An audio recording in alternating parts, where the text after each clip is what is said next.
Assalamualaikum everyone. वालेकुम सलाम। Okay, चलो फिर आज स्टार्ट करते हैं। आज हम लोगों ने डिसीजन ट्री पढ़ना है। हाँ, गिव मी अ मोमेंट। कल सर आशिर ने हमें बताया था डिसीजन ट्री की एक इम्प्लीकेशन हम लोगों ने कल देखी भी है कि किस तरह से रिकमेंडर में भी उसको यूज़ किया जा रहा था। ठीक है, लेकिन हम इसको मज़ीद आज एक्सप्लोर करते हैं। देन आई होप कि काफ़ी कंफ्यूजन्स क्लियर हो जाएंगी।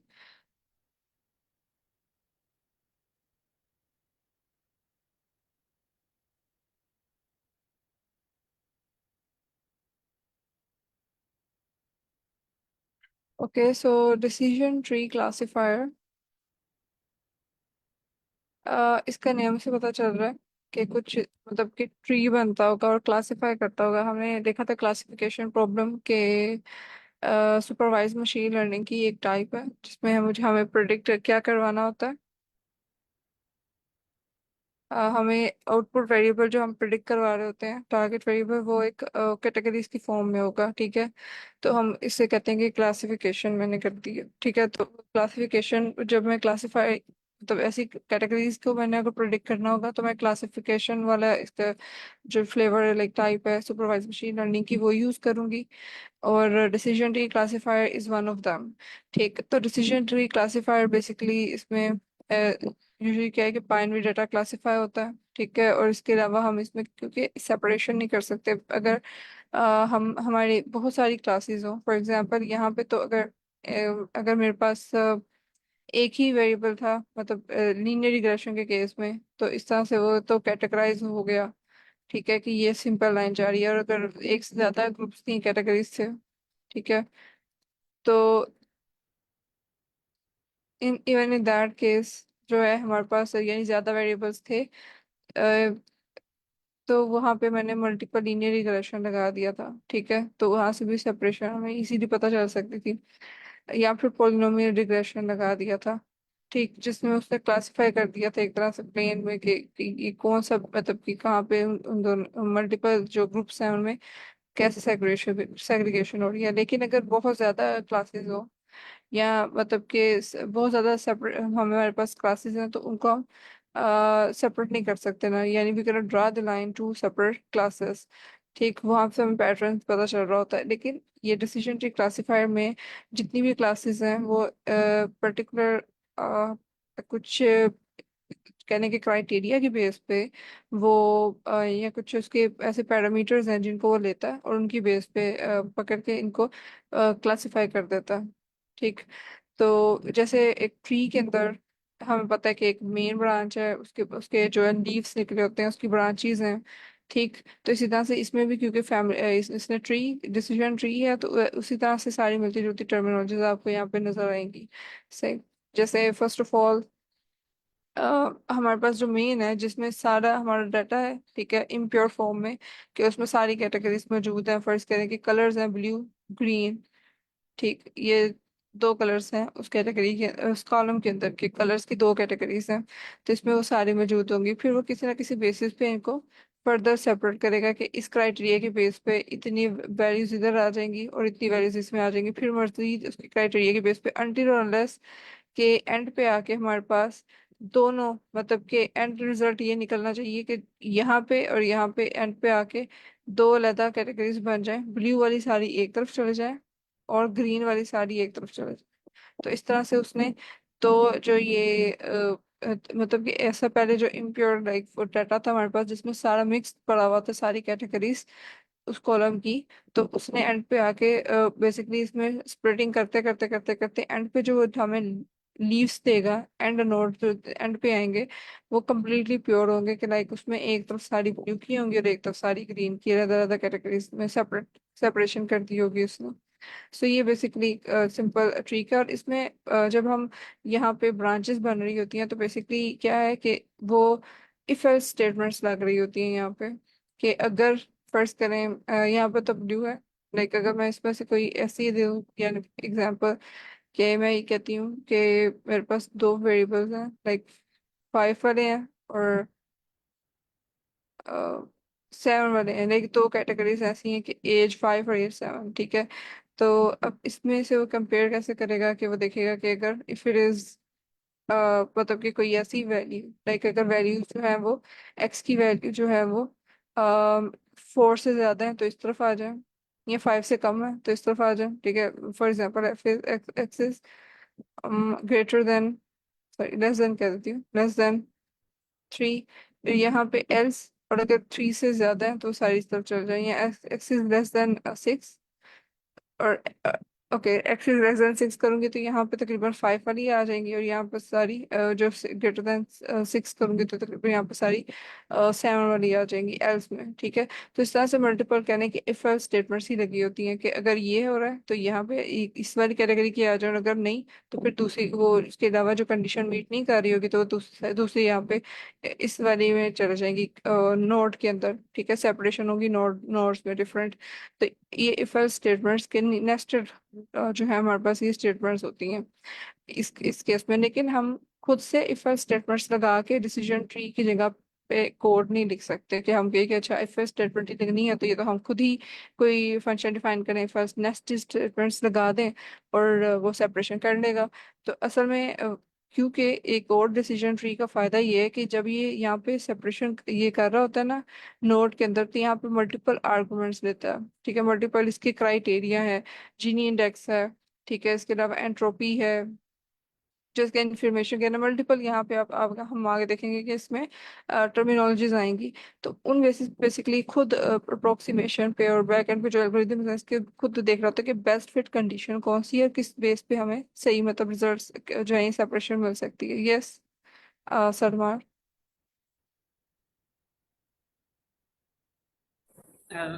मैम आवाज़ आ रही है आपको मेरी? तो मैम यस आवाज़ आ रही है? जी। अच्छा मैम, ये पूछना चाहता था कि डिसीजन ट्री जो है आपने क्लासिफायर लिखा है, तो ये एल्गोरिदम है या फिर क्या है?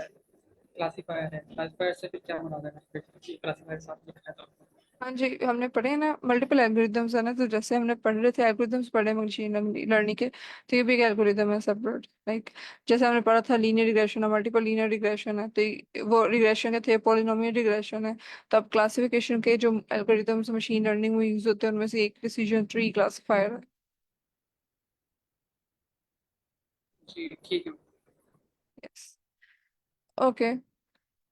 ओके सो अब यहाँ पे कुछ टर्मिनोलॉजीज हैं, जैसे कि फर्स्ट ऑफ ऑल जो ये मैं बिल्कुल स्टार्टिंग पे कह रही हूँ ना कि फर्स्ट नोड जो आएगा मेरे पास, ठीक है, इसको पेरेंट मतलब जो पहले वाले नोड्स होंगे उसको मैं कह दूंगी ये पेरेंट नोड भी है, राइट। ये पेरेंट नोड है, या फिर इसको मैं और क्या कह सकती है, डिसीजन नोड कह सकती हूँ, ठीक है। या एक जो टर्मिनोलॉजी एक रूट नोड की भी यूज हो रही होती है। तो ये मल्टीपल टेक्नोलॉजीज हैं, और जो एंड पे आता है यहाँ पे, ठीक है, जो बिल्कुल प्योर नोड होता है इसको प्योर नोड भी कह सकते हैं। और इसको क्योंकि हमें पता है कि लीफ से आगे ट्री के अंदर मजीद मतलब ट्री की एक मेन ब्रांच होती है, फिर उसके बाद सारी सब ब्रांचेस निकली होती हैं, और एंड पे लीफ के आगे तो फर्दर कुछ मतलब लीफ से आगे कुछ नहीं निकला होता, तो एंड एंड लीफ ही होता है, तो इसलिए इसको फिर लीफ नोड भी कहते हैं। तो ये यहाँ से निकले तो ये रूट नोड है जो यहाँ से पेरेंट है, और इसके ये आगे फर्दर जितनी भी ये जितनी दफा भी स्प्लिटिंग हो गई, यानी जितनी दफा भी कैटेगरीज बना रहे हैं तो हम कहते हैं ये स्प्लिटिंग कर रहा है, ठीक है।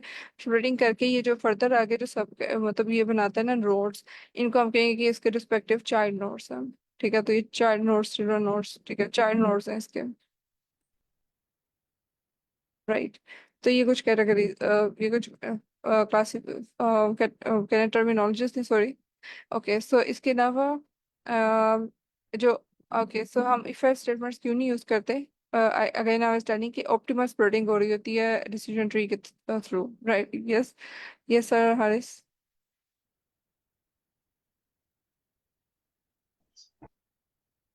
अच्छा मैम, आपने बात की है कि इस नोड्स में इफ और एल्स पे काम चल रहा है। तो इफ एंड एल्स तो वो ग्राफिकल मेथड हमारे पास नहीं आया कि ये इस पे मशीन लर्निंग तरह फिर अप्लाई हो रही है, अगर हमारे पास नोड्स में इफ और एल वाली जो मेथड? नहीं नहीं, मैंने बताया ना कि उसमें मल्टीपल आर्गुमेंट्स, मतलब जो हम दे रहे हैं मल्टीपल क्राइटेरिया की बेस पे, एंट्रोपी है या वो जीनी इंडेक्स है उसकी बेस पे भी तो फर्दर कर रहा है ना। तो खाली इनफैक्ट स्टेटमेंट्स नहीं है, ऑफ कोर्स इसमें और भी बड़ी चीजें हैं जिसकी बेस पे वो फिर ऑप्टिमाइजेशन करता है और फिर स्प्रेडिंग करता है। ठीक है, बेस्ट बेस्ट जो सा क्राइटेरिया लगता है उसकी बेस पे स्प्रेडिंग कर रहा होता है। तो ऑप्टिमल स्प्लिटिंग ऑफ नोड होती है based on like information gain. Information gain क्या है अभी हम देखते हैं, ठीक है, जो कि कैलकुलेट होता है जीनी इंडेक्स और एंट्रोपी से, वो भी क्या है हम देखते हैं। तो हम खाली ये नहीं कह सकते कि फिर हम खाली इफ एल्स स्टेटमेंट्स ही देते हैं, खुद ही बना देते, तो हम इस एल्गोरिथम की जरूरत ही क्या है। क्योंकि हम इफ एल्स स्टेटमेंट्स तो दे सकते हैं बीच में, अब वो सारा जो उसके आर्गुमेंट्स वगैरह वो भी हम सारे लिखने बैठेंगे, it will be time taking. तो इससे बेहतर है कि ये डिसीजन ट्री क्लासीफाई यूज करें। अपेरेंटली तो आपको ये नजर आएगा इफ एल्स स्टेटमेंट्स यूज हुई हैं, लेकिन उसमें जो है वो लाइक पूरा एल्गोरिदम में खाली इफ एल्स स्टेटमेंट्स नहीं है वो, कि जिस क्राइटेरिया की बेस पे कर रहा है ऑप्टिमाइजेशन जो हो रही है इसके एल्गोरिदम्स के अंदर, वो सारी भी इसका पार्ट है, राइट। जिसकी बेस पे फिर वो डिसीजन लेता है as its name shows.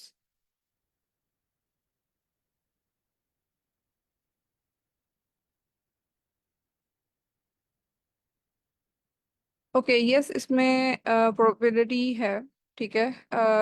Yes, नहीं हाँ, ट्री तो स्ट्रक्चर तो है लेकिन प्रोबेबिलिटी लाइक आप देखेंगे कि जब जीनी इंडेक्स और एंट्रोपी की अगर हम इक्वेशंस देखें ना, तो इसमें प्रोबेबिलिटी फार्मूला में उनकी है। तो यस, इसमें प्रोबेबिलिटी देख के वो आगे लेटर ऑन जो डिसाइड कर रहा होगा। तो लेकिन अभी फिलहाल के डिसीजन ट्री का लाइक ये एक ओवरऑल ओवरव्यू था। ओके, और इसके अलावा ये कि ये जब स्प्रेडिंग कर रहा होता है तो वो ये सिर्फ ये देखता है कि इंफॉर्मेशन गेन उस टाइम पे, मतलब नेक्स्ट जो चाइल्ड में नोड बना रहा हूँ तो उसमें कितना इंफॉर्मेशन गेन आ रहा है, ठीक है, कि कितनी जो है इंफॉर्मेशन, कितने ज्यादा नंबर ऑफ रोज या सैंपल उसके अंदर आ रहे हैं। तो उस बेस पे वो कर लेता है, ठीक है, उसको क्लासीफाई। लेकिन वो ये नहीं देता, हो सकता है कि वो जो अभी स्प्लिटिंग कर रहा है तो हो सकता है कि उससे इतनी अच्छी एक्यूरेसी ना आए जो जिन क्राइटेरिया के बेस पे वो नेक्स्ट स्प्लिटिंग कर रहा है अपने नेक्स्ट चाइल्ड चाइल्ड नोड की, बल्कि वो हो सकता है कि बेशक क्लासेस या जो इंफॉर्मेशन गेन है किसी में कम भी हो, तो ज्यादा एक्यूरेसी आती हो नेक्स्ट चाइल्ड नोड्स में, मगर वो सिर्फ इंफॉर्मेशन गेन की वजह से, इंफॉर्मेशन गेन जो है उसकी बेस पे ज्यादा ऑप्टिमल स्प्लिटिंग करता है। कि जिसमें इंफॉर्मेशन गेन ज्यादा है तो फिर ऑप्टिमल स्प्लिटिंग कर देगा। और इंफॉर्मेशन गेन क्या है, कैसे कैलकुलेट होता है, लेट्स सी दैट, ठीक है। So basically decision tree we know कि एक ट्री लाइक स्ट्रक्चर है, ठीक है, और हर ब्रांच रिप्रेजेंट करेगी डिसीजन रू की बेस पे वो कोई उसने उसने क्राइटेरिया की बेस पे स्प्रेड किया, ठीक है। नोड क्या था, कोई भी ऐसा पॉइंट है जहाँ पर डिसीजन बना है, ठीक है। तो नोड जैसे वो मैंने सर्कस ड्रॉ किए थे। रूट नोड क्या है, जो कि सबसे टॉप मोस्ट है, जो कि पेरेंट नोड है, ठीक है, रूट नोड, ठीक है, जहां से स्टार्ट होकर पेरेंट नोट के अंदर सारी मिक्स कैटेगरीज मौजूद है, ठीक है, इम्प्योरिटी है, सही। फिर लेटर ऑन हमने देखा कि स्प्लिटिंग क्या होती है, ठीक। तो स्प्लिटिंग वही है कि जो कैटेगरीज में डिवाइड कर रहा होता है आगे से, और ब्रांच जो है वो पाथ वे है जो कि दो नोड्स को कनेक्ट कर रहा होगा। लीफ नोड क्या है, ओके, सो लीफ नोड लास्ट वाला नोड था जो हमने देखा कि वो प्योर कैटेगरी को रिप्रेजेंट कर रहा होगा कि फाइनल ये आउटकम हमारी है, ये कैटेगरी आ गई है, उसमें से सारी वो दूसरी वाली अलग अलग कैटेगराइज हो गई होंगी। Okay, so pruning, as we know pruning का वर्ड ये भी गार्डनिंग में यूज होता है कि जब हम एक्स्ट्रा शाखें वगैरह कटिंग शटिंग करते हैं, ठीक है। तो प्रूनिंग इसमें भी डिसीजन ट्री के अंदर क्या है कि हम जो है रिमूव कर दें एक्स्ट्रा पार्ट्स को जो कि रेलेवेंट नहीं है, ताकि ओवरफिटिंग ना हो सके, सही। बिकॉज हमने देखा है कि हम हर मॉडल के अंदर हम कोई ना कोई ऐसा क्राइटेरिया लाजमी होता है जिसको हम देख रहे होते हैं कि इसको ट्यून करें। और हम अगर मेरी एक्यूरेसी कम आ रही है तो मैं देखूँ कि अंडर फिटिंग हुई है, ओवर फिटिंग हुई है, और मैं इससे कैसे बच सकूँ, ठीक है। तो अंडर फिटिंग या ओवर फिटिंग को जो है वो ओवरकम करने के लिए भी लाइक हम देखेंगे कि कौन सा यहाँ पे क्राइटेरिया जो यूज होता है। जैसे पॉलिनोमियल रिग्रेशन के अंदर हमने देखा कि पॉलिनोमियल डिग्री को अगर हम थोड़ा बहुत चेंज करें, so we can actually control के वो ट्रेनिंग करें या ट्रेनिंग में ओवर फिटिंग या अंडर फिटिंग की तरफ ना जाए, सही। ओके, सो अब इसमें आई होप कि थोड़ा बहुत अभी ओवरव्यू होगा, लेकिन अगर हम इसको बार बार देखेंगे, अभी मैं इसको अप्लाई करके भी, तो बाकी चीज़ें आपको तब क्लियर हो जाएंगी by the end of this class इंशाल्लाह। सो जीनी इंडेक्स क्या है, जो मैं बार बार वर्ड यूज़ कर रही हूँ, जीनी इंडेक्स या क्राइटेरिया हो सकता है या एंट्रोपी क्राइटेरिया हो सकता है, जिसकी बेस पर स्प्लिटिंग करेगा। तो जीनी इंडेक्स क्या है, वो मुझे basically it's a made of impurity और अनसर्टेनिटी। ठीक है, कि जितनी इम्प्योरिटी होगी उतना इसका जीनी इंडेक्स ज्यादा होगा।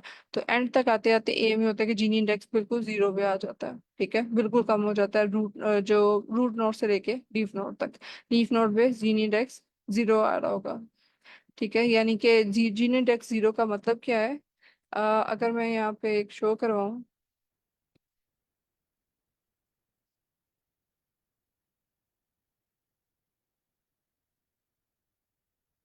ठीक है, ओके, इसी को देख लेते हैं फिलहाल। ये आपको एक इमेज शो हो रही होगी। ठीक है, तो यहाँ पे बिल्कुल एक ये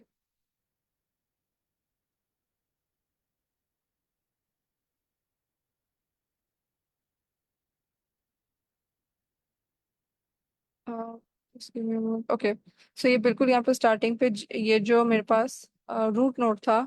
ठीक, इसके बिल्कुल स्टार्टिंग पे जीनी इंडेक्स देखें 0.667 जा रहा है, यानी ये बता रहा है कि इसमें इम्प्योरिटी है, अनसर्टेनिटी है, क्योंकि इसमें मिक्स कैटेगरीज हैं। तो मिक्स कैटेगरीज हैं, और एक और ये आपको साथ नजर आ रहा होगा कि रूट नोड के अलावा यहाँ पे कुछ सैंपल वैल्यूज जीनी इंडेक्स और ये कंडीशन दी हुई है कि यानी एक्स के जो फीचर टू है, यानी सेकंड कॉलम जो मैंने एक्स यानी कि उसको फीचर्स में से दिया हुआ है। ठीक है, उसके बेस पे वो कह रहा है कि अगर लेस देन 2.5 या इक्वल वैल्यू है, तो उसका इस तरह से कि इस कंडीशन के मुताबिक कि अगर उसकी वैल्यू 2.45 से कम या 2.45 के इक्वल है, तो टोटल कितनी कैटेगरीज हैं हमारे पास? 150 कैटेगरीज हैं, सॉरी 150 सैंपल, यानी 150 वैल्यूज हैं, 150 रोज हैं। ठीक है, और उन रोज में से भी कैसे क्लासिफिकेशन उसे लग रही है कि अलग अलग 50-50 की कोई अलग अलग चल रही है। ठीक है, कैटेगरीज उसमें मतलब सिग्निफिकेंट कोई यूनिक वैल्यू है 50-50 के हिसाब से।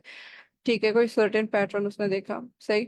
तो ये वैल्यूज इस तरह से हैं। ठीक है, 50-50-50। ठीक है, ये हम देखेंगे, बार बार आएंगी ये चीजें, तो हम इसको अगर नहीं ये भी समझ में आ रही तो just try to gain as maximum, और अगर कोई क्वेश्चन है you can ask.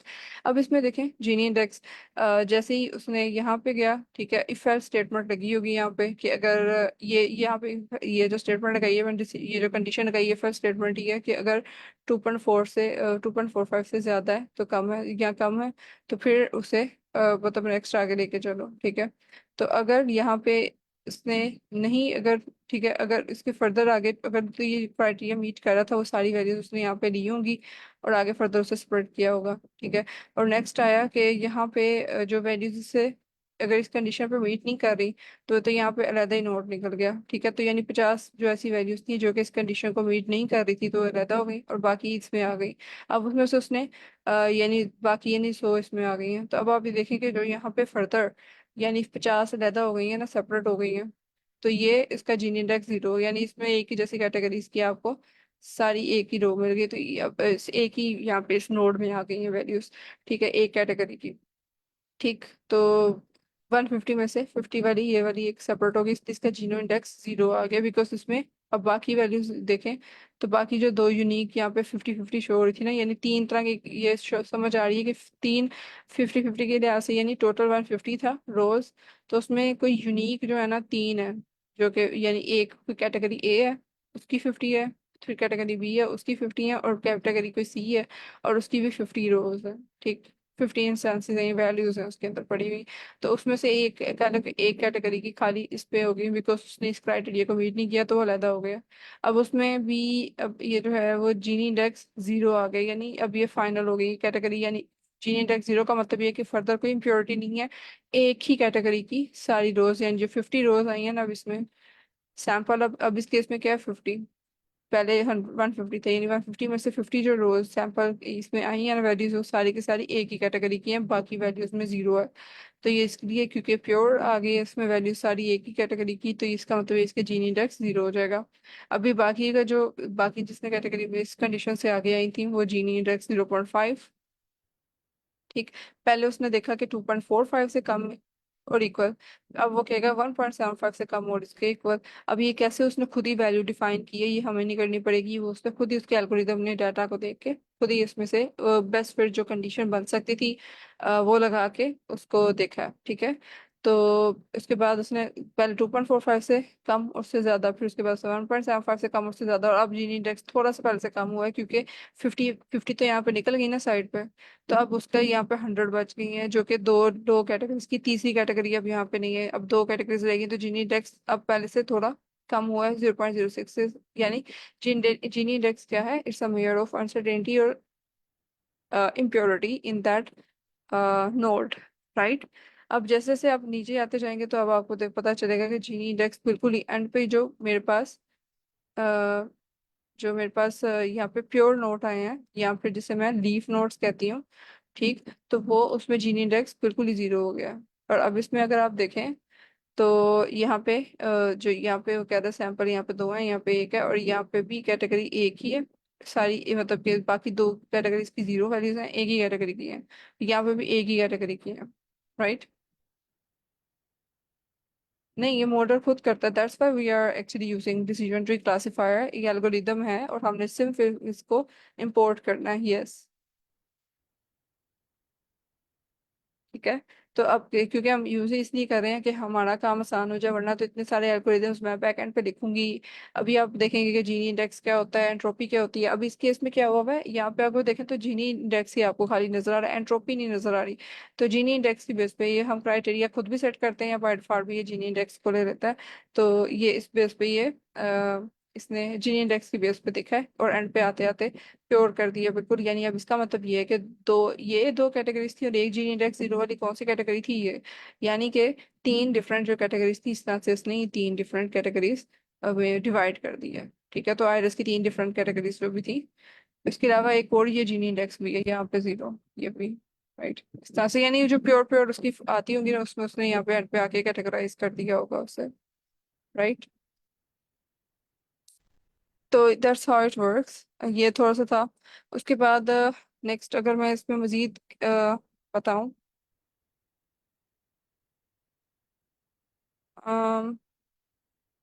Okay so जो डिसीजन नोड है, जो हम अगर डिसीजन नोड की डेफिनेशन अगर देखें तो डिसीजन नोड कौन सा नोड है, कौन बताएगा अभी तक जो समझ आई है डिसीजन नोड के बारे में। मैंने डिसीजन नोड का अभी बताया कुछ। डिसीजन नोट तो मिस ऐसी नोट नहीं होती सबसे, अभी यही बताया इसका। कौन सी नोड। जो रूट नोट मेरे ख्याल से सबसे पहले वाली।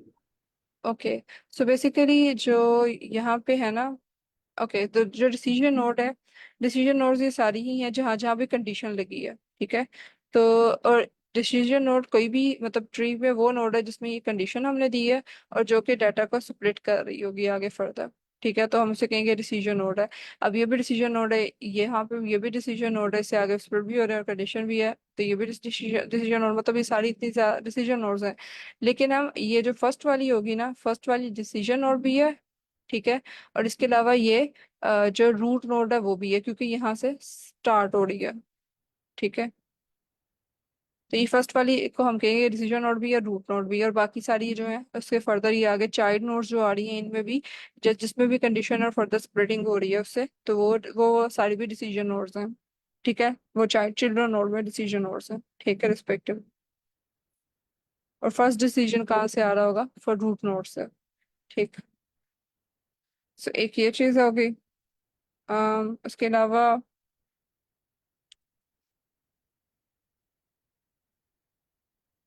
यहाँ तक वैसे क्लियर है ना चीजें, कोई कंफ्यूजन तो नहीं है।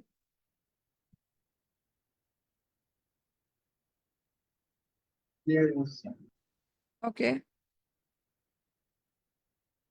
सो बेसिकली इसमें डिसीजन ट्री क्लासिफाइज में, यानी कि इस तरह से जो गोल है वो यही है कि मैक्सिमम जो स्प्लिटिंग है वो इंफॉर्मेशन थ्योरी की बेस पे हो रही होती है, ठीक है।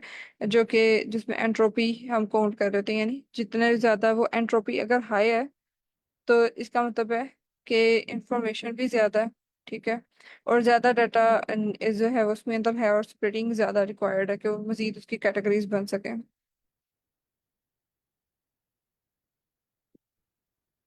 Okay.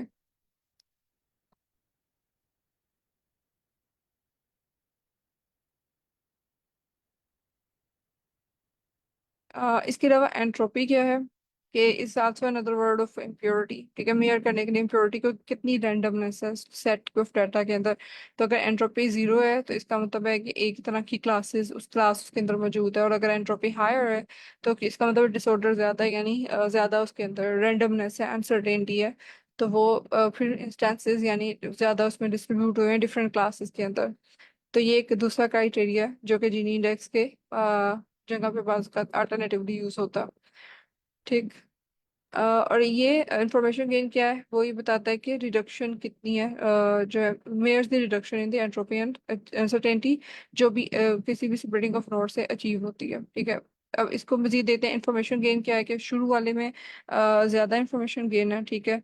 Later on Aahista Aahista वो उसमें एंट्रोपी कम करता जाता है, जीनी इंडेक्स कम करता जा रहा होता है और उसकी बेस पे स्प्रेडिंग करता है। ठीक। और ओवरफिटिंग और अंडरफिटिंग क्या है, वही चीज़ है कि जो हमने पहले देखी हुई है कि ट्रेनिंग डाटा ज़्यादा लर्न कर ले। तो इस चीज़ को फिर हम जो कंट्रोल कैसे करते हैं इस केस में, वो हम देख लेते हैं कि हम उससे कहें कि अंडरफिटिंग ओवरफिटिंग क्या हो सकती है इस केस में अगर देखें। तो ओवरफिटिंग यही हो सकती है कि फर्स्ट करें मेरे पास कैटेगरीज हैं, तो एक एक पैटर्न को लर्न करने के लिए जो ये कंडीशंस बना रहे हैं ना, जो यहाँ पे सेट कर रहे कंडीशंस, वो इतनी ज्यादा ही कंडीशंस बना ले कि वो एक एक वैल्यू को ही कैटेगराइज और उस तरह से देखना शुरू कर दे। तो ओवर फिटिंग है, यानी ट्रेनिंग ज्यादा हो गई है, अब उसमें बहुत सारे लेवल्स आ रहे होंगे फिर। मतलब वो स्प्रेडिंग, क्योंकि जितने ज्यादा वो कंडीशंस लगाता जाएगा, फर्ज करें अब यहाँ पे उसने आइरिस के डाटा सेट में less than and equal to 2.45 की जगह पे लेस देन इक्वल टू 0.5, फिर उसके बाद चलता चलता आगे आगे वो करते हैं, या फिर यहाँ पे पहले शुरू में मतलब बहुत ज्यादा रख लेता, 5 रख लेता, फिर आस्ते आस्ते करता करता आपको 0.5 की, अब यहाँ पे देखें तो डिफरेंस ज्यादा है, 2.45 से 1.75 पे है, लेकिन अगर 0.5 के डिफरेंस से करता तो ये इसमें बहुत ज्यादा वैल्यूज कैटेगराइज होती जानी थी। ठीक है, तो इतने ज्यादा लेवल्स बन जाते थे फिर। सही। तो यहाँ पे भी फिर हम ऑप्टिमाइजेशन जब करते हैं तो हम इसमें लेवल जो इसकी डेप्थ है ना, उसको भी हम जब वो कंट्रोल करते हैं। ठीक है, अगर हमें लगे कि एक्यूरेसी कम है, ज्यादा ये अंडर फिटिंग हुई है या ओवर फिटिंग हुई है, तो उसको हम फिर कम ज्यादा करके इसकी जो लेवल्स हैं, नंबर ऑफ लेवल्स, ठीक है, जिनमें इससे डिवाइड होना है, यहाँ से जो रूट नोड के आगे से लेके फर्स्ट वाले चाइल्ड नोड से लेके लीफ नोड तक जो लेवल्स हैं इसके, उसको हम कंट्रोल करते हैं। तो उससे भी हम इसकी अंडर फिटिंग या ओवर फिटिंग से बच सकते हैं। तो ये एक जेनेरिक एग्जांपल थी डिसीजन ट्री की। मैंने तो फर्स्ट ऑफ ऑल आपको डायरेक्टली आइरिस का ही दिखा दिया, लेकिन ये भी एक एग्जांपल है कि जिसमें हार्ट डिजीज को फर्ज करें, उसने कोई भी है वो इसके रिस्क को आइडेंटिफाई करना है कि कैटेगरी में डिवाइड करें कि कौन सा ऐसा फैक्टर है जिसकी वजह से लो रिस्क है या हाई रिस्क है। तो दो कैटेगरीज में डिवाइड करना है, तो उसने उसकी बेस पे फर्ज करें, जैसे पहले एज ली है कि एज का फैक्टर काउंट हुआ है, तो जोन सी लेस देन 18 है वो इस तरफ आ गई, ग्रेटर 18 to 30 है। ठीक है, और ग्रेटर देन 30 है कि इस बेस पे आ, वो देखेगा कि लो रिस्क है या हाई रिस्क है। तो जो 18 से 30 है उनका वैसे ही लो रिस्क है, तो उसमें उसने अलग से कैटेगरी ये बना दी कि ये लो रिस्क है। अब बाकियों में देखना था कि हाई रिस्क और लो रिस्क है या नहीं। तो उसके बाद यहाँ पर उसने डाटा के बेस पे देखा होगा फर्दर, तो यहाँ पे काफी ज्यादा वैल्यूज आई हैं, तो उसमें से फर्दर उसने देखा कि किस तरह सेपरेट हो सकता है। अच्छा, वेट की बेस पे सेपरेट कर लेती है कि अगर वेट अब उनका 60 से कम है ज्यादा है, तो उसकी बेस पे फर्जी मजीद सेपरेट आउट करिए, तो पता चला कि जो जिसका एज 18 से कम है और वेट भी 60 से कम है, तो उनका लो रिस्क है। ठीक। अब फर्दर इसमें मजीद आगे क्लासिफिकेशन नहीं है। ठीक है, लो रिस्क में ये सारी आ गई जो 18 एज और लेस देन वेट से लेस देन 60 वेट, और अगर 18 एज और ग्रेटर देन 60 वेट है तो देन हाई रिस्क है। ठीक है, तो अगर एज 18 से 30 है तो वैसे ही उसने डायरेक्टली वो उसकी कैटेगरी लो रिस्क बन रही थी। एज ग्रेटर देन 30 है तो फिर उसमें अब मजीद उसने क्लासिफाई करके देख लिया कि अगर ज्यादा इसमें ज्यादा मिक्स्ड वैल्यूज आई हुई हैं, फिर वो देखेगा कि स्मोकर की बेस पे कर लेगा कि स्मोकिंग करता था या नहीं करता था, और अगर एज ग्रेटर देन 30 और स्मोकिंग करता था, इसका मतलब है हाई रिस्क है। सो इस तरह से फर्दर उसने सब ट्रीज में इसको यानी फर्दर नोड्स चाइल्ड नोड्स बना के, और वो जो भी उसने कंडीशन लगाई डिसीजन लेने के लिए, जो डिसीजन नोड्स हैं ये सारे, उस बेस पे लेटर इफ एल्स स्टेटमेंट्स लगती जाएंगी, और एंड पे आके जो हमें प्योर नोट्स मिलेंगे, ये दीज आर लीफ नोट्स, जहाँ पे आके फिर जैसे ही प्योर नोट्स हमें मिलते जाएंगे हर कंडीशन के हिसाब से वो वहीं पे स्टॉप हो जाएगा। ठीक। और जब सारे लीफ नोट्स मतलब हमें मिल जाएंगे एंड पे सब स्टॉप हो गई होगी further spreading, then we will get the के एग्जैक्ट सेपरेट क्लासेस हमें मिल गई हैं, कैटेगरीज मिल गई हैं। जैसे यहाँ पे तीन तो हैं, लो रिस्क और हाई रिस्क। ठीक। सो ये होता है कि जब तक कंप्लीटली सेपरेट आउट ना हो जाए, जैसे यहाँ पे कलर की बेस पे किया येलो और ग्रे, तो जब तक कंप्लीटली एंड पे आपको जो रिजल्ट मिलेगा, यानी उसमें सारी कंप्लीटली सेपरेट आउट कर दी होगी, जितनी मैक्सिमम कैटेगरीज में कर सकता होगा वैसे उसने कर लिया होगा। ठीक है। अब इसको थोड़ा सा करके देख लेते हैं कि अगर फर्ज करें कि जैसे मेरे पास यहाँ एक्सक्यूज पे एक मी डाटा सेट है। यस। मैम, ये जो प्रोजेक्ट एग्जाम्पल में ये जो इसने मोंकी को ट्रू में किया है, और इसको मैंने कहा ये जो है ये चीता चीते हैं ये, इनको जो यस। है वो फाल्स में किए, ये किसका करना था? नहीं। अच्छा, इसमें देखें कि उसने शुरू में फर्स्ट ऑफ ऑल एक क्राइटेरिया रखा कलर। ठीक है, अगर येलो है तो ट्रू है, यानी येलो है तो ट्रू है, तो येलो वालों को एक साइड पे कर दो। उसके बाद जो फॉल्स हैं वो एक साइड पे कर दो। डिसीजन ट्री का मकसद क्या है कि उसने ये देखना है कि कितनी कैटेगरीज में डाटा डिवाइड है। ठीक है। अब जब इसने फर्स्ट वाली देखी ट्रू फॉल्स, फॉल्स का मतलब ये है कि जो येलो नहीं थी वो इस तरफ आ गई, तो उसमें ये एक मंकी आ गया और एक एलिफेंट आ गया। और जितने भी ट्रू थे, अब उसमें ट्रू के अंदर इसमें आपको ये टाइगर भी नजर आ रहा है, जिराफ भी नजर आ रहा है। ठीक है। तो येलो वाली इस तरफ हो गई। अब उसने फर्दर देखा कि इसमें मजीद मिक्स कैटेगरीज हैं। ठीक है। उसको कैसे पता चलेगा? उसको जीनी इंडेक्स से पता चलेगा, प्रोबेबिलिटी से पता चलेगा कि हम जीनी इंडेक्स में देखेंगे इलेक्ट्रॉन के कैसे वो इक्वेशन होती है उसकी। तो बेसिकली देख रहा होता है कि मल्टीपल अभी भी उसके अंदर कैटेगरीज हैं। फिर उसको फर्दर उसने क्लासीफाई किया कि हाइट। अब वो हाइट देखी कि हाइट अगर ज्यादा लंबी है, 10 से ज्यादा है, ठीक है, तो वो फिर अब ये इस कैटेगरी अलहदा बन जाएगी। और 10 से कम है तो उससे अलहदा कैटेगरी बन जाएगी। तो अब हमने देखा कि मजीद जब उसने फर्दर क्लासिफाई किया, हाइट और ये कलर एंड तक आते आते कलर और हाइट दोनों की बेस पर क्लासिफाई, तो दो बिल्कुल जो सेपरेट कैटेगरीज बनी है उसमें एक ही जैसी वैल्यूज आई हैं, मिक्स नहीं है। ठीक। इसी तरह से इसमें कलर में भी केस में उसने इस तरह से किया कि हाइट का इलेक्ट्रॉन लगा के तो दो एक सेपरेट आउट करनी, वरना इसमें भी येलो की बेस पे तो इकट्ठी, येलो नहीं है कलर, उस बेस पे तो इकट्ठी है, लेकिन वैसे तो हमें पता है कि डिफरेंट है, इसमें भी मिक्स है कैटेगरीज।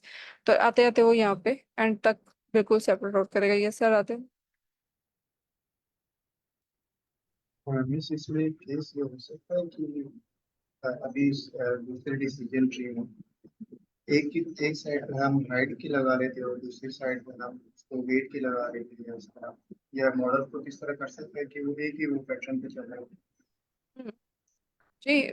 वो देखें, अगर वो इसका हर तरह से करके देखेगा। ठीक है। अगर फर्ज करें मैं इसको पहले ही हाइट पे लगा देती हूँ, तो क्या होगा कि हाइट की बेस पे जो है हो सकता है एलिफेंट और जिराफ इकट्ठे आ जाएं। सही। और दूसरी साइड पे आ जाएंगे ये मंकी और ये वो सारे चीता वगैरह। ठीक है, ऐसे ही हो सकता है ना।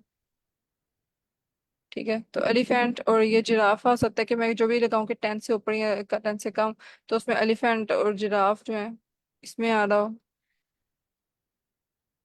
और नहीं, यहाँ पे उसमें मंकीज और। ठीक है। सेकंड नोट की बात कर रहा हूँ। सेकंड नोट पे इसने हाँ जी। अभी इसने हाइट पे किया है ना, तो इस तरह हो हाँ जी। सकता है एक एक इंस्टेंस में वो हाइट पे करे और दूसरे में वो वेट पे करे।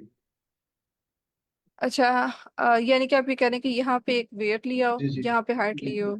इस तरह हो सकता है। हाँ, डेफिनेटली वो ये देखेगा कि अगर वो बिल्कुल अलग कैटेगरी जा रही होगी, जैसे हमने यहाँ पे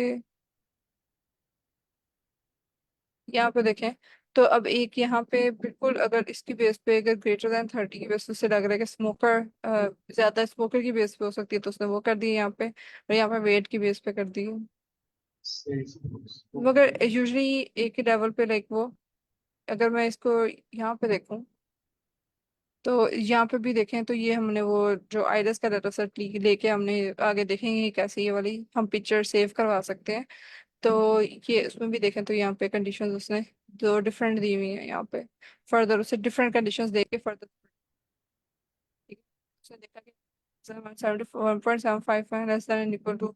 फिर और उसके बाद उसने आगे यहाँ पे क्या किया हुआ है, उसने ये नेक्स्ट फीचर दे दिया हुआ है। आगे मजीद उसमें भी देखा कि अगर एक्स जो है वो, उसका थर्ड फीचर जो है वो 1.75 से कम है, यानी जो फीचर्स हमने काफी ज्यादा एक्स में दिए होते हैं ना, एक्स और वाई जो हम उसमें देते हैं मशीन लर्निंग के मॉडल के अंदर पहले, तो उसमें उसने देखा है कि अच्छा थर्ड फीचर के मुताबिक है, और उसमें से भी अगर उसका सेकंड फीचर की ये दो डिफरेंट है, यानी एक नया फीचर दे दिया उसने कि अगर थर्ड फीचर की तो ये वैल्यू लेस देन 1.7 तो है ही है, और उसमें साथ जो टू है सेकंड फीचर उसमें ये वाली कंडीशन हो, फिर आगे फर्दर क्या स्प्लिटिंग है। ठीक। तो ये सारी कंडीशंस, ये सारी चीजें ये जो है वो खुद उसका एल्गोरिदम ऑप्टिमाइजेशन के थ्रू देख रहा है। ठीक। तो we don't have to worry about it, खुद ले लेगा इसे। यस। अच्छा, अब मैं इसको यहाँ पे सिंपली मैंने जस्ट उसको फिट करवाना है और उसको प्रिडिक्ट करवाना है, जो हमारा एक मेजर वो जो कोडिंग के अंदर मशीन लर्निंग में जो एक वर्कफ्लो चल रहा है ना, वो ये यहाँ पे भी वैसे ही रहेगा। ओके। सो अब जैसे यहाँ पे एक लाइकलीनेस का एक CSV फाइल है जो मैंने यहाँ पे सेव भी की हुई है। उसके अंदर क्या है, उसके अंदर एक एज का कॉलम है, हाइट है, वेट है, जेंडर है, और लाइकनेस का एक कॉलम है जिसमें बताया हुआ है कि फूड उसको कौन सी पसंद है, बिरयानी पसंद है, समोसा पकौड़ा। ये मैंने एक ऑनलाइन ही डाटा सेट डाउनलोड किया था। ठीक है। तो ये उसमें से ठीक है, ये सेकेंड। ओके। तो ये वो डाटा सेट आ गया जिसमें उसके जो भी फूड पसंद है वो उसके अंदर यहाँ पे लिखी हुई है, राइट। अब उसमें फर्स्ट ऑफ ऑल अगर मैं देखूं कैटेगरीज को, ऑफ कोर्स मैंने देना है। ठीक है। और जब मशीन लर्निंग का मैं मॉडल एक क्लासिफाइड लगा रही हूँ तो ऑफ कोर्स मैं उसमें न्यूमेरिकल डाटा, मतलब न्यूमेरिकल डाटा तो दे सकती हूँ, लेकिन वो लाइक उसकी जो कैटेगरीज हैं उसको टेक्स्ट फॉर्म में नहीं कर सकती। ठीक है ना। यानी मैं यहाँ पे अगर मुझे लाइकलीनेस की प्रिडिक्ट करवानी है तो वो तो चले कैटेगरीज बनी हुई है वी नो, लेकिन मैं उसे फीड करवा रही हूँ यहाँ पे जेंडर, अगर मेल और फीमेल लिखा हुआ आ रहा है जैसे यहाँ पे ये देखें मेल और फीमेल लिखा हुआ आ रहा है ना। ठीक है। तो ये मैं फीड करवाऊंगी टेक्स्ट बेस पे, तो उसको मॉडल को ये टेक्स्ट तो नहीं समझ आएगा कि मेल क्या है तो फीमेल क्या है। उसको तो नंबर समझ आएंगे, डिजिट समझ आएंगे, राइट। तो इसलिए मैं उसको, हमें पता है कि हम इनकोडिंग कर सकते हैं, हम इनकोडिंग करते हैं जो भी हमने फीचर फीड करवाना है।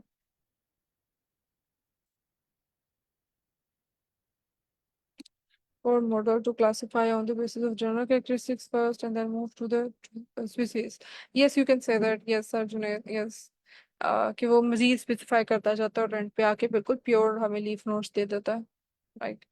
तो ओके, सो अब हम कोडिंग ही देख रहे हैं। अब तो फर्स्ट ऑफ ऑल मैंने डाटा इंपोर्ट किया, लाइब्रेरीज जितनी थी वो इंपोर्ट कर ली। ठीक है। तो यहाँ पे मजीद भी मैं करना चाहूँ तो कर सकती हूँ। बेस्ट बेस्ट प्रैक्टिस कि आप सारी लाइब्रेरीज को ऊपर एक सेल में कर दें। जहाँ जैसे आगे भी आपको जरूरत पड़ती है ना, तो वो आप यहाँ पे ही पहले फर्स्ट सेल में इंपोर्ट करें और फिर बाद में यूज कर लें इधर। ठीक है। Okay. So first of all यहाँ पे पांडास ही मैंने सिंपली इंपोर्ट किया। ठीक। रीड करा डाटा को, फिर उसके बाद मैं यहाँ पे इनकोडिंग की बात जो करी थी, इसमें मल्टीपल तरीके हो सकते हैं। ठीक है। क्योंकि मुझे पता है कि मैं जब फीड करवाऊंगी मॉडल को इन फीचर्स की बेस पे, और उससे पता चलेगा जेंडर यहाँ पे मेल और फीमेल अगर इसकी जगह पे लिखे होंगे तो मेल और फीमेल को वो समझेगा नहीं कि मेल और फीमेल क्या है। ठीक है। तो उसको न्यूमेरिकल डाटा में करने के लिए, और न्यूमेरिकल में भी वी नो कि अगर न्यूमेरिकल है तो इसका मतलब ये नहीं कि कैटेगरीज नहीं है। ठीक है। 1 और 0 अगर चल रहे हैं सो वो कैटेगरीज ही रहेंगी, इवन इन दैट केस। तो हमने इनकोडिंग यहाँ पे की है। यहाँ पे मैंने रिप्लेस का फंक्शन लगा के किया कि जहाँ पे भी मेल है उसको 1 कह दो और जहाँ पे भी फीमेल है उसको 0 से रिप्लेस कर दो जेंडर के कॉलम में। ठीक है। तो वो रिप्लेस कर देगा। नहीं तो label encoder, one hot encoder और ये सारी इनकोडर्स भी यूज होते हैं। ठीक है। मशीन लर्निंग के अंदर इनकोडिंग करने के लिए कैटेगरिकल डाटा को। तो ये कौन कौन सी इनकोडर्स होते हैं ये मैं कल आपसे पूछूंगी कि मशीन लर्निंग में हम इनकोडिंग करते हैं जब कैटेगोरिकल डाटा की, तो कौन कौन से हम इनकोडर्स को यूज कर सकते हैं। ठीक है। तो ये आपने देख के आना है खुद कल, सही हो जाएगा ना, इनके बारे में पढ़ के आना। Okay miss. ओके। सो यहाँ पे सिंपल एक यूज किया उसने, रिप्लेस का फंक्शन, जो कि यूजली आपको नहीं भी देखने में मिलेगा, but still we are using it to keep it simple. तो सिंपल जो रिप्लेस का फंक्शन लगाया, मेल को 1 से और फीमेल को 0 से। अब ये मुझे यहाँ पे मतलब न्यूमेरिकल डाटा, तो ये मॉडल को इजीली लर्नेबल होगा। ओके। और उसके बाद मैंने एक्स और वाई डिफाइन कर दिया। वी नो कि हम साइकिट लर्न जो है वो बाय डिफॉल्ट वो ये क्या समझती है कि हमने जो से फीचर्स दिए हैं वो 2 डायमेंशनल इस तरह से होंगे। और वैसे भी हमने देखा था कि अगर मैं डाटा फ्रेम देती हूँ तो अगर मैं सिंपल इसमें कॉलम्स अगर मल्टी पास करवा रही हूँ, मैं एक ही स्क्वायर ब्रैकेट लगाती हूँ तो वो उसको सीरीज में इंटरप्रेट करेगा। तो इन ऑर्डर कि वो उसे डाटा फ्रेम समझे 2 डायमेंशनल, तो इसके लिए मुझे स्क्वायर ब्रैकेट्स डबल करना जरूरी है। ठीक है। तो एक्स में मैंने ये जो मेरे फीचर्स थे मैं यहाँ पे ले रही हूँ वेयर, जेंडर, हाइट और एज। वो मैंने यहाँ पे इंडिपेंडेंट वेरिएबल्स यहाँ पे इसको बता दी, और फिर मैंने प्रिडिक्ट क्या करवाना है, वेयर, जेंडर, हाइट और एज की बेस पे वो प्रिडिक्ट करे कि उस बंदे को या मेल या फीमेल को, जो भी पर्सन है, उसको बिरयानी पसंद है, समोसा या पकौड़ा, जो भी उसमें था उसकी कैटेगरी थी, ठीक है। तो वो हमने यहाँ पे प्रिडिक्ट करवानी है, राइट। ओके। तो उसके बाद लेटर ऑन यहाँ पे हमने अप्लाई किया, जैसे ही उसकी डाटा भी प्रिपेयर हो गया, ठीक है। हमारे पास ये प्री प्रोसेसिंग का ही पार्ट है मशीन लर्निंग से पहले, कि हम कैटेगोरिकल में देख लेते हैं कि हमने जो फीड करवा रहे हैं, कोडिंग कर रहे हैं और गार्बेज वैल्यूज को रिमूव कर दें, फीचर सिलेक्शन करें, फीचर इंजीनियरिंग करें। वी हैव लर्न दैट, ठीक है। लेकिन यहाँ पे सिंपल डाटा है, तो हमने वो सारे ही एक्स में फीचर्स डाल दिए हैं, यस। मीन्स इसमें ऐसा हम वाई को इनकोड नहीं करते। वाई जो है, नहीं वो तो उससे कैटेगोरिकल डाटा है, वो प्रिडिक्ट कर देगा। वो भी तो टेक्स्ट ही है, मीन्स तो वो खुद ही कर देता है। हम्म। हाँ, वो इसमें क्योंकि उसे सिर्फ उस उसका एज अ वैल्यू ही लेगा ना आगे, ठीक है। तो फीचर्स जिस पे बेस पे उसने लर्न करना है ना, वो उसको समझ आना जरूरी है, पैटर्न। वो फिर वो टेक्स्ट को नहीं समझेगा, लेकिन आगे वो प्रिडिक्ट कर देगा ये जो भी इसका होगा टेक्स्ट, ठीक है, उसकी बेस पे। क्योंकि उसने तो ये प्रिडिक्ट करना है कि अगर ये कॉम्बिनेशन है तो ये इसकी स्ट्रिंग वैल्यू है, ये कॉम्बिनेशन है तो ये उसकी वैल्यू है। ओके, इसी तरह अगर हम वो आयरिस के डेटा सेट पे कर रहे हो तो उसमें भी एंड वाले उसको इनकोड करना जरूरी नहीं है ना, कि जिस स्पीशीज का हम वो कर रहे हैं प्रिडिक्ट तो कर। हाँ जी, वो नेम उसको, क्योंकि वो नेम तो खुद वो तो बता देगा ना। अब यहाँ पे आउटपुट वेरिएबल कोई भी हो, नेम लिखा है, स्ट्रिंग लिखा है, जो भी लिखा है, या ये न्यूमेरिकल भी है, उसने तो सिंपल फीचर्स को ही देख के लर्न करना है कि ये पैटर्न है, तो ये अब इसमें नेम, चाहे बिरयानी को मैं 1 कह दूं और समोसा को 2, या पकौड़ा को, जो भी फूड्स हैं उसकी मैं कैटेगरीज बना दूं, या मैं इसको नेम ही खाली रहने दूं, तो उसके लिए वो कोई फर्क नहीं पड़ता, ठीक है। उसने इसकी बेस पे लर्न करके जो भी इधर रिस्पेक्टिव उसको वैल्यू समझ आएगी, उसने वो पैटर्न देख के वो बता देनी। तो हम ये कह सकते हैं कि सिर्फ हम क्या नाम है डिपेंडेंट वेरिएबल्स के वो करते हैं, इंपोर्ट करते हैं। यस, फीचर्स को जो हम दे रहे हैं ना ट्रेनिंग में, यस, जो हमारे पास इंडिपेंडेंट वेरिएबल्स हैं, इंडिपेंडेंट एक्स के जो, ताकि independent independent. Yes, okay. Yes, okay, ठीक। क्योंकि वाई जो है वो उस इन बेस पे प्रिडिक्ट हो रहा है ना, तो वो इन पे डिपेंड करता है कि वाई की वैल्यू क्या नहीं है, वो इस पे डिपेंड करती है, तो इसलिए वाई जो है वो डिपेंडेंट है और एक्स जो है वो इंडिपेंडेंट है, ठीक। तो ओके, सो मशीन लर्निंग का जो एल्गोरिथम हमने एज जो हम यूज करें यहाँ पे क्लासिफिकेशन को देखने के लिए, वो है डिसीजन ट्री क्लासीफायर। हमें पता है हमने एसके की लाइब्रेरी से जो है उसको डॉ ट्री इंपोर्ट कर लिया, डिसीजन ट्री क्लासीफायर को। लेटर ऑन मॉडल, कोई भी वैल्यू हमने उसके बताई कि यहाँ पे वेरिएबल में उसको स्टोर करवा लिया और फिट करवाया। फिट का मतलब वही कि हम उसे ट्रेनिंग के लिए अब दे रहे हैं, ठीक है। और हम उसे बता रहे हैं फिट करवाने का मतलब ये कि उससे वो पैटर्न लर्न करे, और एक्स और वाई हमने इसको दे दिए हैं, ठीक है, यहाँ पे। और फिर हमने उसको जब उसने ट्रेन कर लिया, ये बिल्कुल जेनेरिक है, जिसमें बिल्कुल कोई हमने अभी टेस्ट एंड स्प्रेड वगैरह कुछ नहीं किया, क्योंकि टेस्ट एंड स्प्रेड करने का मकसद भी ये होता है कि हम आगे एक्यूरेसी और मैट्रिक्स भी लगा सकें, और हम चेक कर सकें कि जो उसने ट्रेनिंग डाटा से लर्न किया वो उसने टेस्टिंग पे चेक कर सकें, जो वैल्यूज हमारे पास ऑलरेडी हैं, जो हमने उसको नहीं दिखाई मॉडल को, और वो फिर प्रिडिक्ट करें। लेकिन अभी फिलहाल के लिए सिंपल हम इसके डायरेक्टली सारा डाटा दे के उसे फिट करवा के, और हम प्रिडिक्शन में रैंडम कोई भी हमने वैल्यू दी है, ठीक है। अभी मैंने उसी ऑर्डर में दिए जो भी मैंने एज, वेट और उसका दिया हुआ था, ठीक है। तो उस एज का, वेट और हाइट और पर्टिकुलर जेंडर, ठीक है। तो उसके ये मैंने यहाँ पे उसको 2D में एक लिस्ट पास कर दी, ठीक है। और उसे क्या प्रिडिक्ट करवाओ। तो उसने जो भी ये सारे डाटा को लर्न किया होगा ना पैटर्न, उसकी बेस पे उसने ये बताया है कि अगर हमारे पास एज इतनी है, हाइट इतनी है, वेट इतना हो, और वो मेल हो, ठीक है, इस 80 ईयर ओल्ड अगर मेल है, तो वो उसको क्या पसंद हो सकता है। तो उसने फिर वो प्रिडिक्ट करके बता दिया कि उसे बिरयानी पसंद हो सकती है, ठीक है, उसको बिरयानी पसंद करेगा, ठीक है। ओके, सो अब यहाँ पे क्योंकि मुझे इसमें अब ये एक जेनेरिक था, अप्लाई करके देख लिया और एक अननोन वैल्यू दे के उससे प्रिडिक्ट भी करा लिया कि उसको क्या पसंद हो सकता है, ठीक है। उसने पैटर्न ने लर्न कर लिया, decision tree excuse me classifier ने मैम। उसमें, यस। मैम ये fit dot fit X X Y क्यों लिखा है? हाँ, वो मैं ये बता रही हूँ ना कि अभी मैंने टेस्ट रन स्प्लिट नहीं किया था, तो मैंने उसको सारे एक्स एक्स के वेरिएबल्स और वाई उसके रिस्पेक्टिव, ताकि वो लर्न करे कि एक्स की, यानी ये जो इन सारे फीचर्स की अगर ये वैल्यू हो तो रिस्पेक्टिव वाई की वैल्यू क्या बनती है, तो वो पैटर्न एक लर्न करे, ठीक है, और कैटेगराइज करे। तो मैंने उसको डाटा दे दिया, ठीक। लेकिन जब मैं टेस्ट रन स्प्लिट करूंगी तो मुझे पता है कि फिर मैं यहाँ पे किस वो हिसाब से वैल्यूज लिखनी है कि मैं उसे जो रियल आंसर्स एंड टेस्टिंग के वो उससे छुपा दूँ, ठीक है, इसमें सिर्फ ट्रेनिंग डाटा दूँ, टेस्टिंग की वैल्यूज ना दूँ।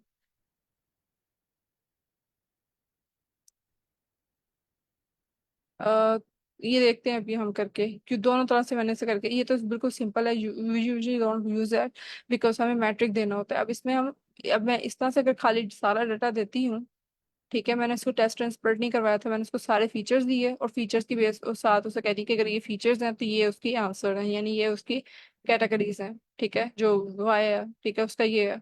उसको सारा पता चल गया कि सारी वैल्यूज मैंने उसको दे दी है, उसको सारे ही पढ़ लिया, ठीक है। और फिर मैंने कोई भी अननोन उसे दिया तो उसकी बेस पे उसने मुझे प्रिडिक्ट कर दिया, लेकिन अब मुझे कैसे पता चलेगा कि ये जो उसने प्रिडिक्ट किया कितना सही प्रिडिक्ट किया। अब मैंने जब सारे ही डाटा फीड करवा दिए तो अब मेरे पास कोई ऐसी चीज है कि मैं जिससे पता कर सकूं कि ये कैसे इसने किस हद तक ये मुझे जो प्रोडिक्शन दी है कि अगर 80 ईयर ओल्ड होगा मेल तो उसको बिरयानी पसंद होगी। मैट्रिक्स लगा के मैं। यस मैट्रिक्स, लेकिन मैं इस पर कोई मैट्रिक्स नहीं लगा सकती, मैं इस पर कोई कंपैरिजन नहीं कर सकती क्योंकि मैंने इसमें जो एक्चुअल और टेस्टिंग वैल्यू डिफरेंस ही नहीं रखा उसमें, ठीक है। मैंने उसको सारा ही डाटा फीड करवा दिया था, तो अब मेरे पास कोई ऐसी वैल्यू नहीं है कि जिस पे मैं उसे टेस्ट कर सकूं, ठीक है। मैंने उसको सेपरेट नहीं किया था पहले ही, ठीक है, उसको सारी जितने आंसर्स थे वो भी पहले बता दिए, क्वेश्चन भी सारे पहले ही बता दिए। तो अब मैं कोई अनसीन क्वेश्चन इसको कहाँ से दूंगा आके खुद, ठीक है। तो वो मैंने क्योंकि सारा जितना डर था वो इसको दे दिया था और उसने सारा लर्न भी कर लिया, उसको सारे क्वेश्चन भी पता है, उसके सारे आंसर भी पता है। तो अब मैं अनसीन क्वेश्चन कहाँ से लेके आऊँ, कहाँ से उसको अनसीन क्वेश्चन से देख के उसे बताऊँ कि अब कितना उसे प्रिडिक्ट है, और मैं फिर मैच करूँ कि जो इसने इससे लर्न किया है और जो उसने मतलब इसको अनसीन मैंने आंसर नहीं से बताए हुए, तो उसने और मेरे पास उसके असल आंसर पड़े हों, छुपा रही हो मैंने, लाइक, ठीक है। और मैं उससे पूछूं कि बताओ इसका क्या आंसर है, और फिर मैं उसको देख लूँ या मैच कर लूँ कि क्या उसने सही आंसर दिया या गलत दिया, क्योंकि मुझे मेरे पास एक्चुअल वैल्यू पड़ी है और इसको ना पता हो, ठीक है, और ये खुद प्रोडिक्ट कर रहा हो, ठीक। तो तब तो मैं उसकी जो उसका आंसर है और मेरे पास जो एक्चुअल वैल्यू पड़ी है, मैं उस दोनों को कंपेयर करके एक्यूरेसी निकाल सकती हूँ कि किस हद तक इसने सही बताया फिर मुझे। लेकिन अगर मेरे पास कोई मैंने टेस्ट ट्रांसपेरेंट नहीं किया, मैंने उसको सारे डाटा पकड़ा दिया, तो अब मैं इस पे कोई मैट्रिक नहीं अप्लाई कर सकती। कोई सारी बात है, मैं अलहदा से तो नहीं ना डाटा लेकर आऊंगी, अगर मैं अलहदा से डाटा लेकर आऊंगी जिसपे वो ट्रेन नहीं हुआ और उसका पैटर्न भी डिफरेंट हुआ, ठीक है, मतलब मैंने उसी डाटा सेट में से ही निकालना है ना, राइट। तो इस पे इस तरह से फिर मैं जब सारे डाटा दे रही हूँ तो मैं मैट्रिक नहीं अप्लाई कर सकती, तो मैट्रिक अब मुझे ये चेक करना है कि किस हद तक उसने सही किया, तो ऑफ कोर्स मैं टेस्ट रेंज स्प्लिटिंग करूंगी। मैं कुछ डाटा अपने पास अपने एंड पे रखूंगी, जो मैंने मॉडल को नहीं दिखाया होगा उसके लिए वो अनसीन डाटा होगा, फिर जब अनसीन डाटा पे जो क्वेश्चन लगाए क्वेश्चन मैं उसे दूंगी, मेरे पास क्वेश्चन आंसर्स दोनों पड़े होंगे, ठीक है। हमें पता है कि जैसे ट्रेनिंग हुए, क्या लगे मैं उसे सारा बता रही हूँ ना ट्रेनिंग करते हुए, ठीक है, एक्स एक्स टेस्ट, और ये मैंने अब स्प्लिटिंग की यहाँ पे। जैसे टेस्ट एंड स्प्लिट अप्लाई किया, इंपोर्ट किया विनो के हमने from SQL dot model dot select model selection से ट्रेन टेस्ट स्प्लिट को इंपोर्ट करना है और फिर एक्यूरेसी स्कोर इंपोर्ट करना है। अब मैंने इसमें एक्स ट्रेन यानी ट्रेनिंग डाटा में भी दो है एक्स और वाई, और टेस्टिंग डाटा में भी दो है एक्स और वाई। वी नो इट, ठीक है। अब जो क्लास में यहाँ पे न्यू पार्टिसिपेंट्स आए हैं, ठीक है, उनको भी यहाँ से आइडिया हो जाएगा कि दो में डिवाइड किया है, ट्रेनिंग में और टेस्टिंग में, ठीक है। और ट्रेनिंग के अंदर भी ऑफ कोर्स दो फीचर्स हैं हमारे पास, एक्स और वाई, और यहाँ पे भी दो फीचर्स हैं एक्स और वाई, ठीक है। और मैं ये कह रही हूँ कि यहाँ पे इस प्लेस पे मैं यहाँ पे क्या कह रही हूँ कि 20 टेस्ट साइज मैंने 0.2 रखे हैं, यानी मैं 80% डाटा ट्रेनिंग में दे रही हूँ, 20% डाटा टेस्टिंग में दे रही हूँ, और उसमें एक्स और वाई रिस्पेक्टिव उसके वेरिएबल्स हैं, ठीक। और मैं उसमें उसमें फर्दर डिवाइड करी कि एक्स ट्रेन हो गया, ये वाई ट्रेन हो गया, ठीक है। तो एक्स ट्रेन और एक्स टेस्ट और फिर वाई ट्रेन और वाई टेस्ट, ठीक है। जो वेरिएबल्स मैंने यानी वाई वाला जो आउटकम मैंने प्रिडिक्ट करवाना था वो ट्रेनिंग डाटा में और ये यहाँ पे टेस्टिंग डाटा में उसकी वैल्यूज ये हैं रिस्पेक्टिवली। अभी मुझे पता है मगर मैंने ये मॉडल को नहीं देनी क्योंकि मैंने मॉडल से निकलवानी है, राइट, ठीक है। तो ये ट्रेनिंग वाली तो मैं दे दूंगी उसके साथ कि मतलब मैं उसे ट्रेनिंग में तो बता दूंगी कि इस एक्स की ये रिस्पेक्टिव वैल्यू है, ट्रेनिंग में तो मैं बता दूंगी, लेकिन जब टेस्टिंग की बारी आएगी तो मैं उसे खाली एक्स दूंगी और उससे जो वाई की वैल्यू जो मैंने यानी लाइक नेक्स्ट पता करवानी है, ये नहीं मैं इसको बताऊंगी, ये मैं उससे पूछूंगी और मैं उससे मैच करूंगी, जो भी वो फिर मुझे बताएगा ना कि इसकी ये प्रिडिक्ट करेगा कि ये वाई की वैल्यू है। ठीक है।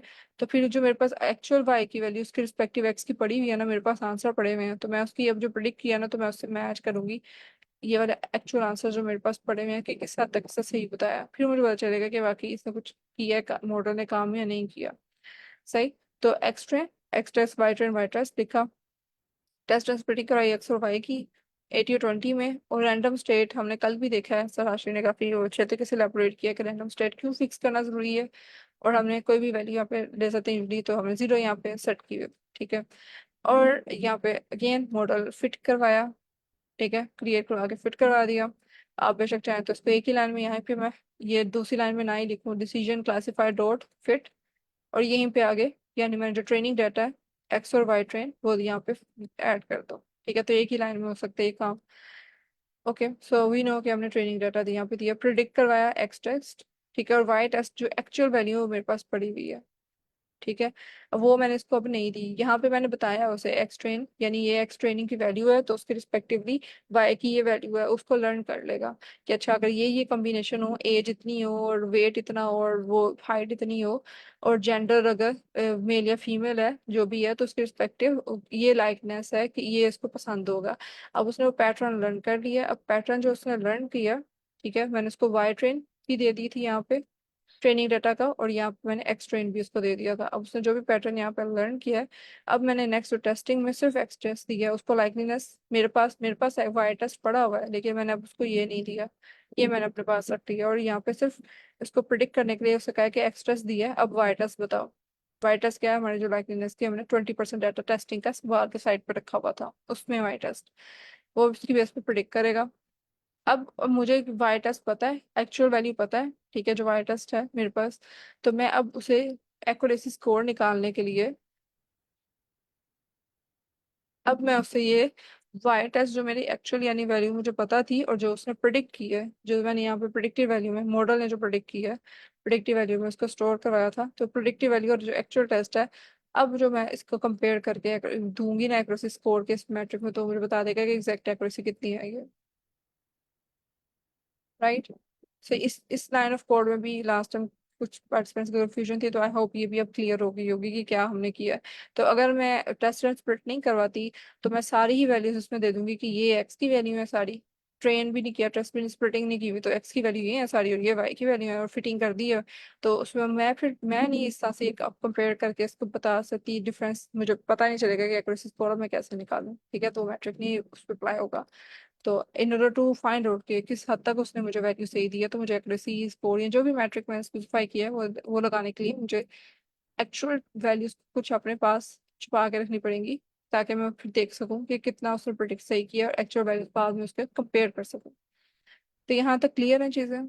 सिंपल वही वर्क फ्लो है जो कि हम पहले से करते आ रहे हैं, बस हमने यहाँ पे डिसीजन ट्री कोडिंग में इतना फर्क नहीं है। ठीक है, कोडिंग वही है, मेजर जो इसकी वर्क फ्लो है कोडिंग में वो वही है, सिर्फ हमने यहाँ पे चेंज किया, डिसीजन ट्री क्लासिफायर ले लिया। तो ये तो इजी था यहाँ तक, राइट? Yes sir Hashir.